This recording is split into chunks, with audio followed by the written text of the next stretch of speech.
Well, I think I had some visitors last night again. As I was laying in my tent in the middle of the night and was woken up by the sound like some donkeys, or a wild burro. I'm not sure what the correct term is for them.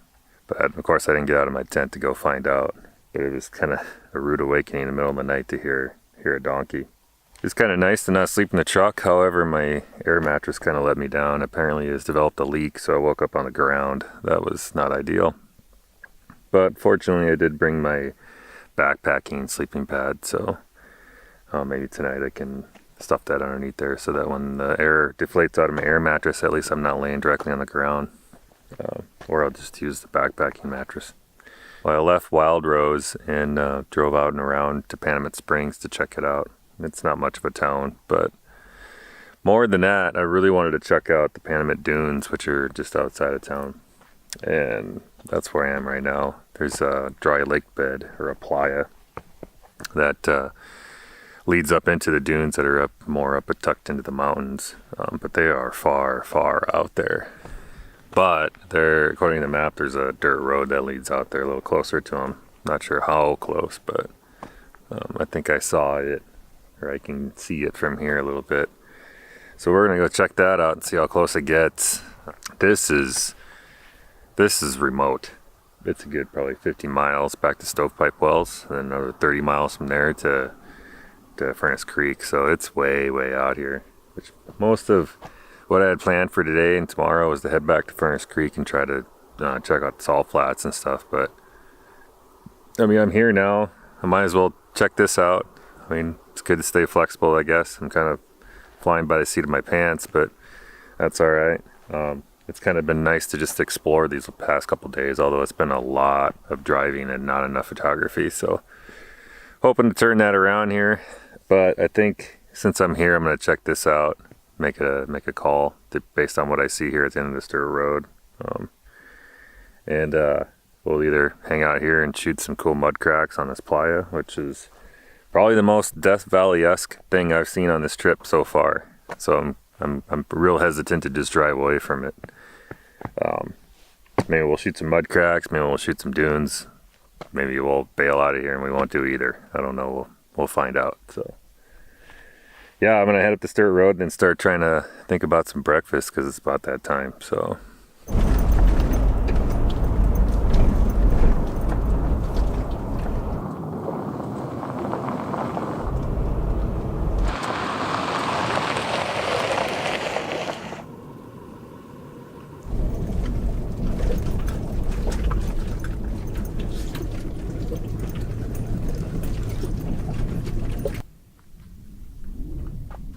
honestly, I'm not too sure how I feel about it. It just doesn't get you close enough.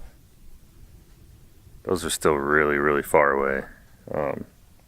And that's one thing. I'm just not sure I'm prepared to do a big cross-country backpacking trip this time.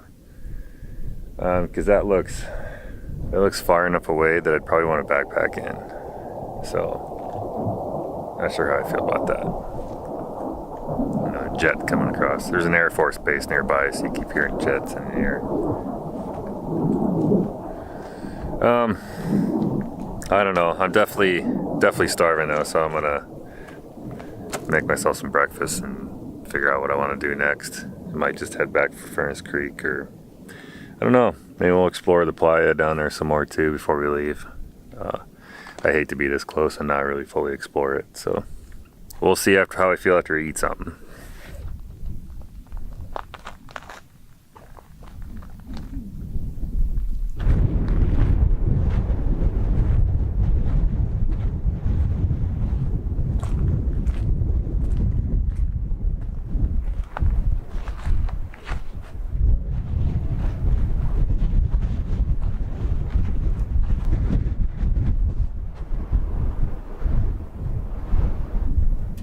Oh, that's not good. I may not be a mechanic, but I don't think sand in your engines, I don't think it's gonna run.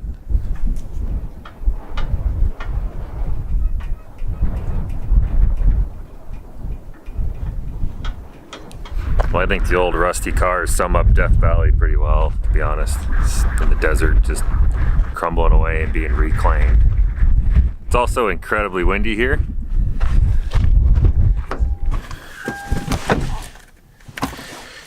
I feel like I'm going to take that as my sign that this is not the place I want to be today.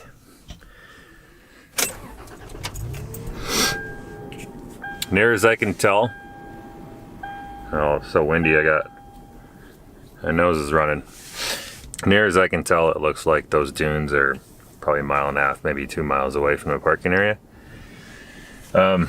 Which the other dunes I was at when I first came in the park were probably a mile to a mile and a half, depending on where you parked. So that's not that big a deal, but these are in a very, very harsh area. These are like, I mean, sand dunes exist because there's wind, right?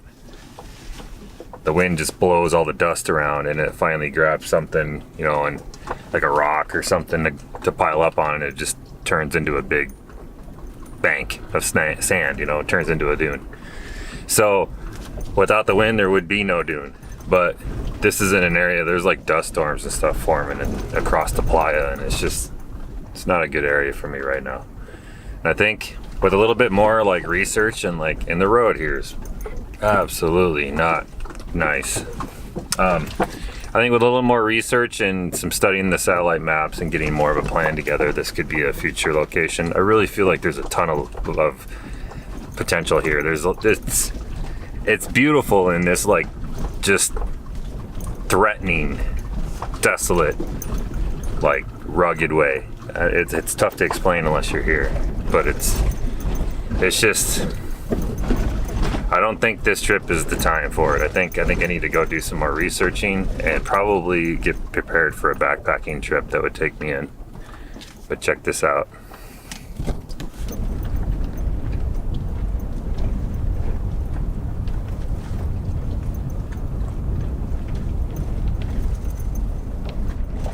There's a lot of little dust storms forming, and it looks like the wind's just picking up and getting heavier and heavier. So I am on my way out of here. I'm gonna head back to the highway, climb the massive 5,000 feet of elevation gain you gotta do to hop from this valley over to the other. Like we're at 0 or lower right now, which is why it's a lake bed.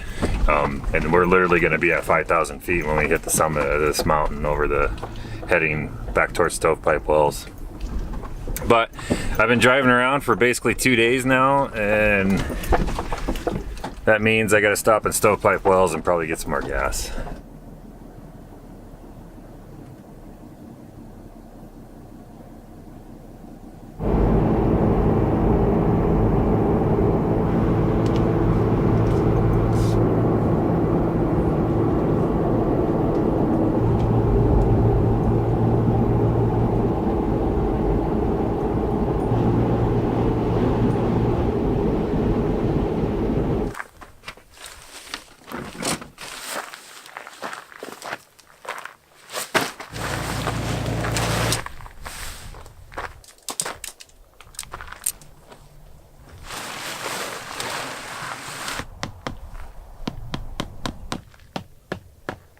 So I've reestablished camp down at the Texas Springs campground, which is still in the Furnace Creek area. It's just on the other side of the highway from the visitor center. It's all mostly tents, no generators allowed, and kind of hoping it's a little quieter than the Furnace Creek one, and less snakes too. There's plenty of birds.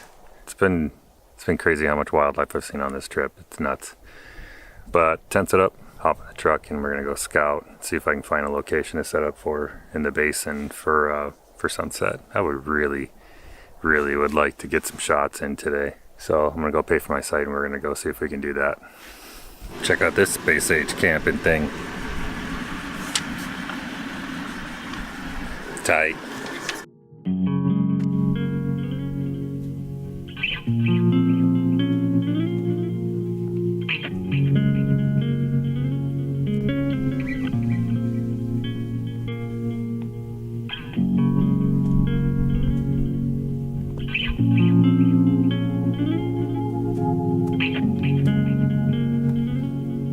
So this has been a great find, and I'm super stoked for it, but there's so much to shoot. I've been running around looking at all kinds of compositions, And I have the camera out and it's set up on the tripod. It's pretty relatively low to the ground, using my brand new 16 to 35 f4 lens. I'm stoked to be using that too. This will be the first shoot for it. And because I'm shooting towards the sun, I'm gonna wait until the last bit of fleeting light comes over the mountain is my plan. And I'm going to try to shoot the foreground lit, maybe just before that to make sure I get that lit well, and then shoot it right at the last minutes. I'm gonna try to focus stock all the way through foreground, midground, and all the way to the Panamint Range in the background. I'm hoping to get maybe some nice glow in the sky. All my high clouds disappeared, so I don't think I'm gonna get any cloud interest in there, but if I just get the sunset color over the mountains, that'll be cool. But I wanna get the last just golden rays of light on these really cool, just like scaly looking like mud textures. That's what all I can think of is they look like plates of like scaly or scales, you know. What I've got going on is a lead end line that's kind of coming off the left corner, and it's just sweeping up into the composition and leads your eye up towards the mountain range in the back. And I'm hoping if I get some cool interest in the background, that'll help lead you up into the photo like that. At the moment, it's pretty bright, so I'll adjust my exposure as the sun goes down. I've actually put in a 2-stop medium edge Lee filter, just to kind of hold back the sky a little bit, because I got a feeling that this image is going to get really dynamically strong, even as the sun goes down behind the mountain. So the filter will just kind of hold the sky back a little bit and not force me to blow it out so bad to get the foreground. And then I'm at f13, base ISO of 100, and right now I'm at a shutter of 1/100. That will change as the exposure changes. And that's about it. It's pretty simple composition using low to the ground, wide angle. I am shooting right at 16 mil, so as wide as I can go. And with lots of foreground textures and stuff like this, that's kind of what I bought the lens for.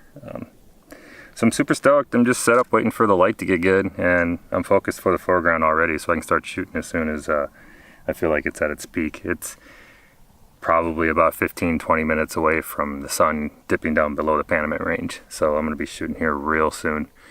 There's a really cool rock I found that looks like a heart sunk in the dirt, and I think it's I don't know, I think it's just kind of symbolically cool, and I want to make sure I capture it. I already got it a couple times, but I want to get it in good light too with a good lens. So that's about it. I'm just gonna hang out here and wait for the light to get good and start shooting away, man.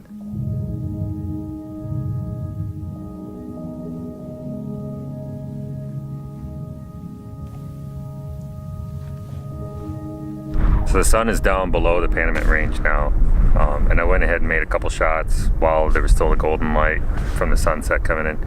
And I got the foreground and midground shots.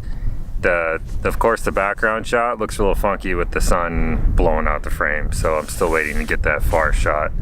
And I got a feeling the way that I'm pointed directly towards the sun anyway, this is probably going to be more of a blue hour shot anyway. Even though I still have those foreground and midground shots of the golden light, I can save those and make that decision later in post, but I got a feeling that it's going to look better if I wait until blue hour, wait till the sun goes way down below those mountains and then shoot it again. Just what I'm waiting for. And to my surprise, I couldn't see it before because the sun was there, but there is still just a little bit of high cloud there, so with any luck, maybe those will light up and that'll give me a little bit of a really cool sky. That'd be really awesome. I would consider that a reward for these last 5 days. Just they've been fine. It's been a good trip. It's just been a lot of work and a lot of driving, and it just at some times it hasn't felt like a ton of payoff, but if this works, it'll be worth it. So it'll be worth it anyway, but this will just be icing. So